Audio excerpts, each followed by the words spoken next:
የኢሜል አካውንታችን ፓስወርድ ረስተነው ወይም ጠፍቶብን ከሆነ በዚህ ቪዲዮ በጣም አጭርና ቀላል በሆነ መንገድ መፍትሄ እናገኛለን።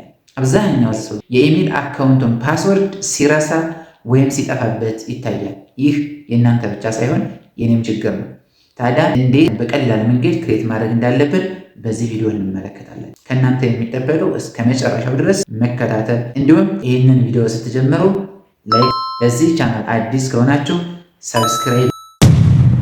መጀመሪያ የጂሜል አፕሊኬሽኑን አንዴ ክሊክ እናደርጋለን። ቀጣይ ፕሮፋይሏን አንዴ እንነካለን። ቀጣይ ፓስወርዱ የጠፋብንን አካውንት መርጠን አንዴ ክሊክ እናደርጋለን።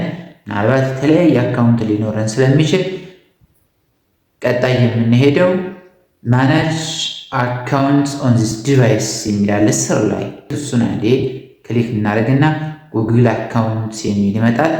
እሱን አሁንም አንድ ጊዜ እንጫናለን። አሁን በቀጥታ የምናገኘው ጉግል ፓስወርድ የሚለውን አንዴ እንጫናለን። አሁን እንቀጥላለን።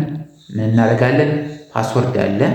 የፓስወርድ ቦታውን አዲስ የምንከፍተውን አዲስ ፓስወርድ ነው። ማንረሳውን የምናስታውሰውን ጠንካራ የሆነ ከፊደል ከቁጥር እንዲሁም ከካራክተር አድርገን ቢያንስ 8 እና ከዛ በላይ አድርገን እዚህ ቦታ ላይ እናስገባለን።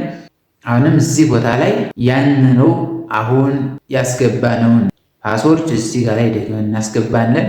ቀጣይ ቼንጅ ፓስወርድ የሚል ይመጣል። እሱን እንጫንና አሁንም ቼንጅ ፓስወርድ የሚል ይመጣል። እሱን አንዴ ክሊክ እናደርጋለን።